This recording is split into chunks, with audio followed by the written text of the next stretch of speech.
चलिए इसी से जुड़ी एक और बड़ी अपडेट हम आपको दे रहे हैं। बड़ा अपडेट भोपाल से, जहां पूर्व मुख्यमंत्री कमलनाथ का बड़ा बयान सामने आया है। नंद कुमार साय के कांग्रेस में शामिल होने पर कमलनाथ ने बड़ा बयान दिया है। उन्होंने कहा कि ये मध्य प्रदेश के लिए ट्रेलर है, पिक्चर अभी बाकी है। कमलनाथ ने साथ ही ये कहा कि ये तो ट्रेलर है, अब आगे क्या होता है ये देखना बाकी है। कमलनाथ ने कहा कि कार्यकर्ताओं से मेरा संबंध है, कार्यकर्ताओं की आवश्यकता थके हुए नेता नहीं कर सकते। बड़ा अपडेट आपको दे रहे हैं। छत्तीसगढ़ के बाद अब कहीं ना कहीं देखा जा रहा है कि मध्य प्रदेश में भी राजनीति जो है गर्मा गई है। नंद कुमार साय के कांग्रेस ज्वाइन करने पर पीसीसी चीफ कमलनाथ का बड़ा बयान सामने आया है। पुलिस के साथ क्या कुछ कहा पूर्व मुख्यमंत्री कमलनाथ ने, आइए आपको सुनवाते हैं।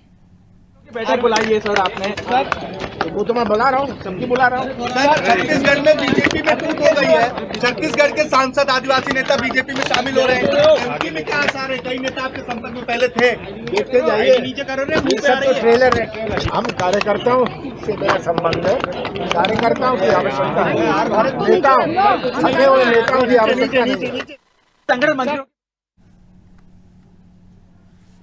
तो बड़ा अपडेट आपको दिया मध्य प्रदेश की राजधानी भोपाल से, हमने आपको सुनवाया क्या कुछ कहना है पूर्व मुख्यमंत्री कमलनाथ का। जाहिर सी बात है आगामी चुनाव है मध्य प्रदेश में भी, कुछ ही महीनों बाद जो है चुनाव का आगाज यहां पर भी हो जाएगा। ऐसे में यहां की राजनीति भी गर्मा गई है और कहीं ना कहीं नंद कुमार साय के इतने बड़े फैसले से इसका जो है कहीं ना कहीं इसका रिलेशन मध्य प्रदेश से भी देखा जा रहा है। मध्य प्रदेश की राजनीति पर भी सवाल यहां पर उठ रहे हैं, क्योंकि अब कमलनाथ ने कह दिया है कि ये तो ट्रेलर है, आगे और भी कुछ बातें होनी बाकी है।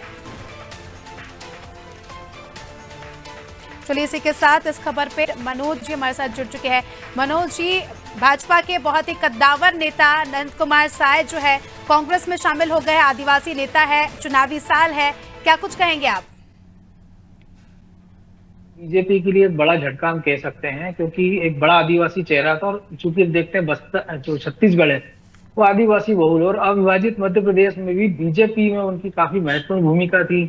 प्रदेश अध्यक्ष हो रहे थे, लेकिन उनको हटाए जाने के बाद तो लंबे समय से नाराज थे जी। और छत्तीसगढ़ में, राजस्थान और मध्य प्रदेश में इस साल के आखिर तक विधानसभा के चुनाव होना है और तीनों ही राज्यों में से इकलौता छत्तीसगढ़ एक ऐसा राज्य है जहाँ कांग्रेस बीजेपी की अपेक्षा मजबूत दिखाई दे रही है। इसके साथ ही जब रमन सिंह जब से चुनाव हारे हैं तो बीजेपी का कोई बड़ा नेता वहां सक्रिय नहीं है ज्यादा, खास तौर पर जिस प्रकार से लोकसभा चुनाव में रमन सिंह के बेटे का टिकट काट दिया गया था, उसके बाद से रमन सिंह उतने सक्रिय नहीं है। और पार्टी में जो जबरदस्त गुटबाजी है बीजेपी में छत्तीसगढ़ को लेकर, उसको लेकर बीजेपी का केंद्रीय नेतृत्व भी नाराज है और इन्हीं सब गुटबाजी और आपसी खींचतान के चलते अपेक्षा से नाराज चल रहे थे नंद कुमार साय और इसके कारण उन्होंने इतना बड़ा निर्णय लिया। इसके पहले हालांकि पार्टी ने उनको मनाने की बड़ी कोशिश की थी, लेकिन वो माने नहीं। लेकिन अगर मध्य प्रदेश की बात की जाए, जो कमलनाथ कह रहे थे, मध्य प्रदेश में स्थितियां उल्टी है, बल्कि उल्टा ये है कि कांग्रेस के कई सारे तमाम सारे बड़े नेता बीजेपी के संपर्क में और बीजेपी के भी कुछ ऐसे नेता जिनको पिछले चुनाव में किन्हीं कारण से टिकट नहीं मिला था या जो चुनाव हार गए तो उनका अपना सियासी भविष्य उनको अपना खतरे में दिख रहा है। उसमें बुंदेलखंड के कुछ नेता हैं, उसमें मालवा के एक दो नेता हैं जो शिवराज सरकार में मंत्री भी रहे हैं, उनमें पूर्व मुख्यमंत्री के बेटे भी शामिल हैं जो कांग्रेस के संपर्क में बताए जा रहे हैं। लेकिन ये वो लोग हैं जिनको सिंधिया के लोग समर्थक लोगों के आ रहे हैं कारण अपनी सीट गंवाना पड़ी थी और अगली बार भी ये कोई गुंजाइश नहीं दिख रही है कि उनको दोबारा से पार्टी टिकट देगी। लिहाजा कांग्रेस की नजर में ऐसे लोग इसकी कमान संभाले हुए हैं। लेकिन जहां तक बात की जाए बड़े जनाधार वाले नेताओं की, जिस प्रकार के नंद कुमार साहब बड़े जनाधार वाले नेता थे, तो उस तरीके का कोई नेता फिलहाल बीजेपी का कांग्रेस के संपर्क में नहीं है। जी बिल्कुल। चलिए हमारे साथ अब वरिष्ठ पत्रकार उचित शर्मा जी भी जुड़ चुके हैं। बहुत बहुत स्वागत है आपका उचित जी अनादि टीवी पर। उचित जी, इतना बड़ा राजनीतिक फेरबदल हो गया छत्तीसगढ़ में, आप कैसे देखते हैं? क्या लगता है आगामी समय में बीजेपी को इसका कितना नुकसान झेलना पड़ेगा? काफी बड़ा चेहरा थे नंद कुमार साय जी, बीजेपी का आदिवासी नेता थे, तो अब क्या कुछ नुकसान आने वाले समय में भाजपा को यहाँ पर झेलना पड़ सकता है?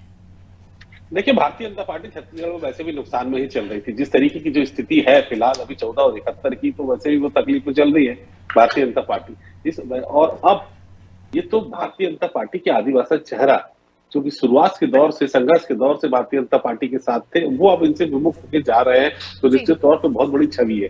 ये केवल और केवल आदिवासी नेता नहीं थे अस्मिता, ये आदिवासियों के नेता भी थे। आप इस फर्क को समझने की कोशिश कीजिएगा, जो मैं कहने का प्रयास कर रहा हूँ कि ये इनके जाने से ये बहुत बड़ा एक झटका सरगुजा बेल्ट में लग सकता है भारतीय जनता पार्टी को, कि जिस तरीके से। लेकिन ये एक सोची समझी प्लानिंग है, खानदानी अदल बदल के दौर शुरू है, 2023 के चुनाव आ रहे हैं। 2023 के चुनाव में आप देखिएगा कुछ लोग जो इस खानदान से, राजनीतिक खानदान से उस राजनीतिक खानदान में, उस राजनीतिक खानदान से इसमें आने की चेष्टा और प्रयास करेंगे। ये अभी लगातार दौर शुरू रहेगा अगले आने वाले 6 महीने में। हकीकत में यही आगाज है चुनाव का। अब लोग अपनी बिसात और अपने मोहरे और अपने सैनिक, अपने पैरी, अपने सेनापति बैठाने की कोशिश में लगे हुए हैं। तो ये शुरुआती दौर हो चुका है, ये शुरुआत हो चुकी है। अब लोग आदान प्रदान होगा, लेकिन एक बहुत बड़ा झटके के रूप में अस्मिता आप इसको देख सकते हैं छत्तीसगढ़ की भाजपा की राजनीति। जी बिल्कुल, बड़ा झटका तो यहाँ पर लगा है। चलिए अब मैं सीधे रुक करूंगी मनोज जी का। मनोज जी, देखा जा रहा है कि इसके बाद से जैसे ही यहाँ पर फेरबदल हुआ, मध्य प्रदेश की राजनीति भी कहीं ना कहीं गर्मा गई है। कमलनाथ, पूर्व मुख्यमंत्री कमलनाथ ने बड़ा बयान दिया है। उन्होंने कहा है कि ये तो अभी ट्रेलर है, आने वाले समय में और भी चीजें देखने को मिलेगी।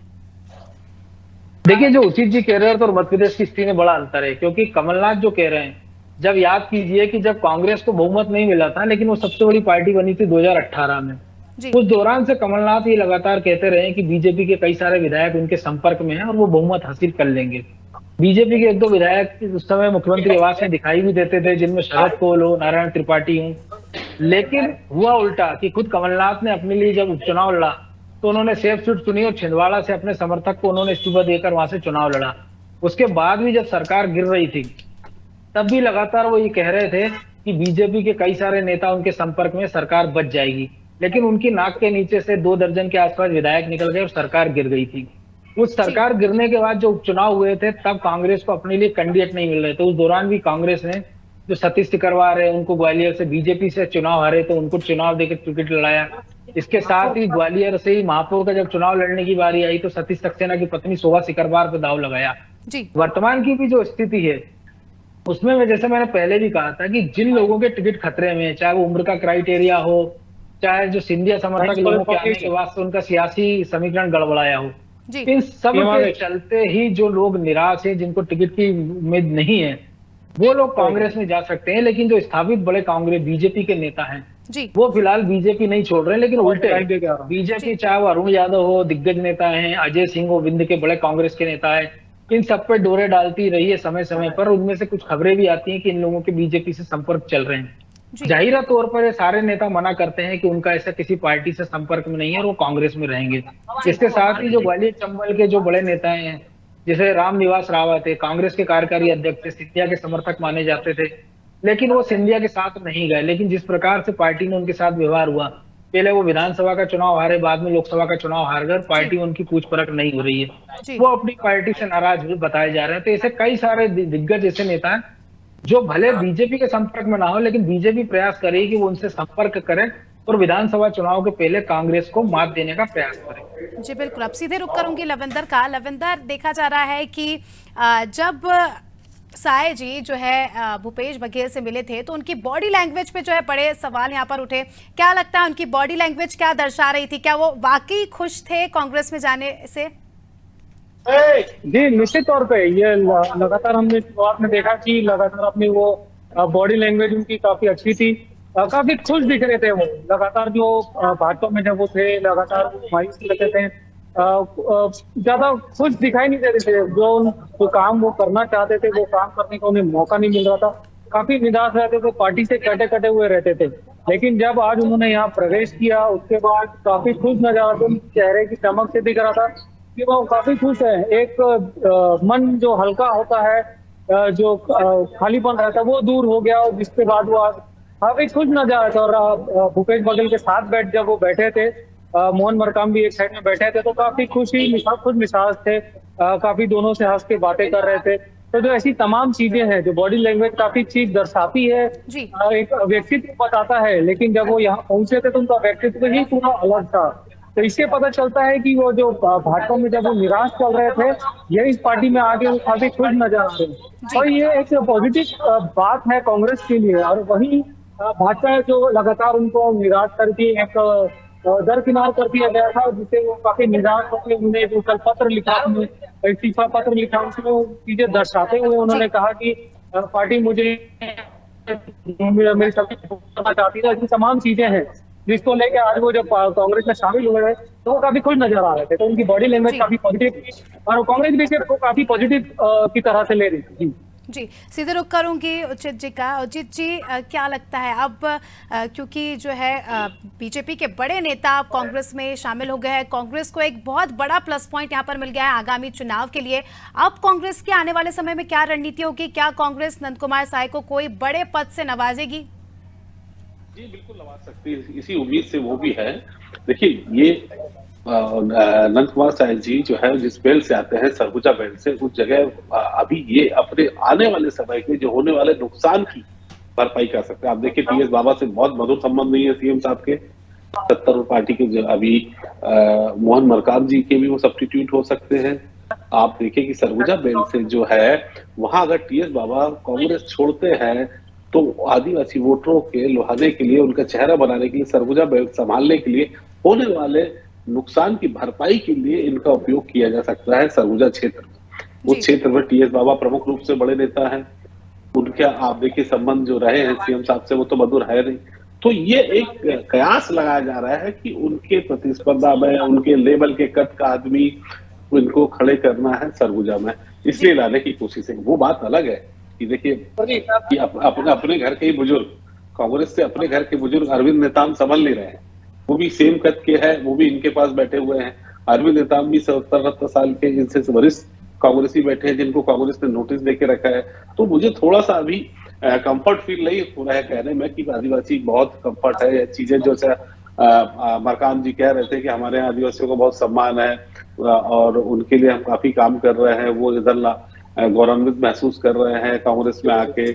तो अपने घर के कांग्रेसी और जो अपने घर के जो बुजुर्ग हैं उनको भी एक बार देखा जाना चाहिए कि उनके क्या हाल है। जी, तो जी बिल्कुल, जी बिल्कुल। आप बोल रहे। मनोज जी का मैं सीधा रुख करूंगी। मनोज जी, बात तो हमने यहाँ पर कांग्रेस की करी, मगर अब बीजेपी पर भी हम थोड़ा सा बात कर लेते हैं। बीजेपी को भी यहाँ पर देखा जा रहा है कि काफी बड़ा डैमेज हुआ है। तो क्या लगता है आगामी समय में बीजेपी अपना इतना बड़ा डैमेज कैसे कंट्रोल करेगी और क्या रणनीति अब बीजेपी की रहेगी?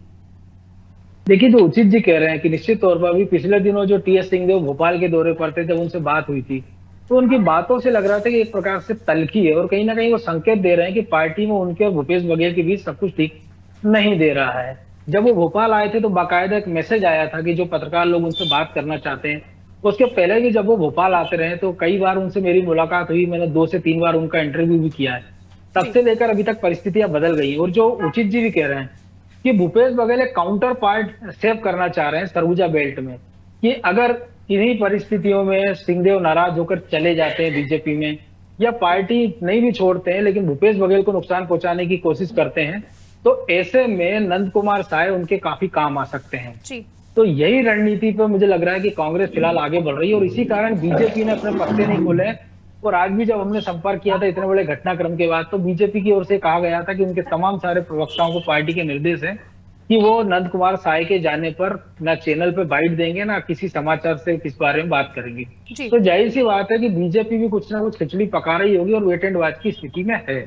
जी बिल्कुल मनोज जी, अब ये तो आने वाला समय ही बताएगा कि क्या कुछ खिचड़ी पक रही है और क्या कुछ कांग्रेस जो है नंद कुमार साय जी को किस चीज से नवाजती है। चलिए, आप सभी का बहुत बहुत शुक्रिया हमारे साथ जुड़ने के लिए और तमाम जानकारी हमारे दर्शकों तक साझा करने के लिए। तो चर्चा की हमने नंद कुमार साय पर, कांग्रेस में जो है आज उन्होंने एंट्री ले ली है। अब आने वाले समय में देखना खास ये होगा कि उनका बीजेपी को बाय कह के कांग्रेस में हाय कहना कितना ज्यादा जो है उनके लिए फायदेमंद साबित होता है और छत्तीसगढ़ की राजनीति में क्या कुछ देखने को मिलता है। चलिए, इसी के साथ इस खास पेशकश में फिलहाल इतना ही। दीजिए हमें इजाजत। देखते रहिए अनादि टीवी। नमस्कार।